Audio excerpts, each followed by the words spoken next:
Concerted efforts are ongoing to eliminate corruption in Nigeria's public sector using technology, and the software initiatives are not on its own sufficient to address the problem. This statement was made by the Managing Director of Soft Alliance leading technology firm in Nigeria's software space, BC Aino, during a press briefing on Tuesday in Lagos to mark 20 years of existence of the IT firm. Aino said that the question of the human factor remains significant to secure an encompassing fight to eliminate the problem of corruption in the country, calling for a necessary change in the disposition of government officials. He mentioned that efforts have been ongoing to address corruption from payroll control system and financial management, while deploying a centralized billing system to boost revenue generation. Every year, we bring in at least minimum of about 20 graduates from various universities. And then we'll bring the minimum. Sometimes we do up to between 20, depending on the space we have, 20, 30, we've done 50. And so what happened is that we'll train them within our own team, and we'll ensure we take about 50 of them at the end of 6 months. 50%, or 50% of them at the end of 6 months. From the record that we have seen so far, the remaining 50% that we actually pull back to the market, almost 99% of them usually get job. And so this is we've been doing this for quite a while. In addition, we also sponsor golf tournament.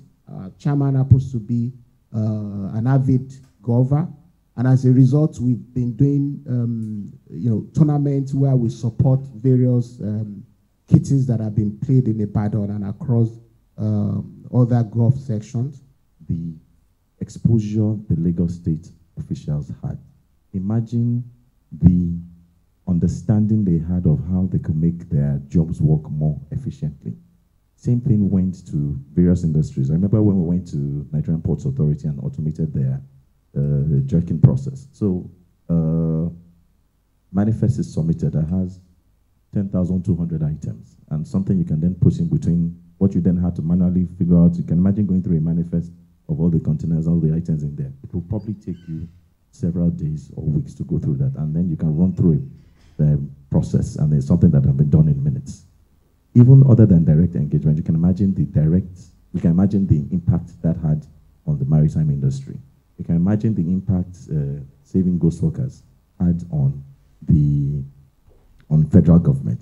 As of that time, Nigeria, Soft Alliances were the ones that even implemented the first solution, because what we implemented then was Oracle infrastructure.